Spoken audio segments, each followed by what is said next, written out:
il tombe en lambeaux à l'avant. Nouveau jour dans la vie de ce fabuleux Twizy. Alors on a reçu la trappe de recharge, vous savez à quel point c'était compliqué d'en trouver une. Et on va remplacer cet élément. Quelques petites surprises quand on a récupéré Twizy. Il y a encore des pièces à changer. Oui, ça c'est fabuleux quand vous achetez une voiture d'occasion, aussi petit soit-il, il y a toujours des pièces qui n'étaient pas prévues au départ. Alors on part encore à la recherche, cette fois-ci de tout le pare-choc avant. Mais aujourd'hui on s'attaque à la trappe. Et le boîtier là qui nous a servi à ouvrir le parotte, eh bien désormais il va nous servir aussi à faire toutes les petites modifications de ce Twizy. Finalement c'était pas un si mauvais achat. Voici la pièce de rechange et c'est parti pour dévisser.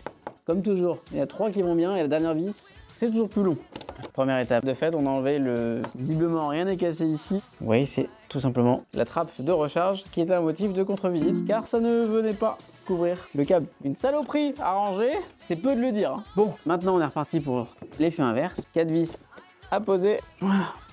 Et Twizy a récupéré une trappe. Il est quand même plus mignon notre Twizy avec une trappe, non? Encore une étape de fête pour ce fameux Twizy qui passera peut-être au contrôle technique grâce à cet élément changé. Pour info, ça vaut à peu près 60 €, 75 € selon les sites internet, mais vous pouvez encore la commander chez Renault, cette pièce, elle existe toujours, les stocks sont assez limités. T'as vu qu'on a encore rien changé sur la partie esthétique, mais si tu veux suivre toutes les étapes du Twizy, abonne-toi.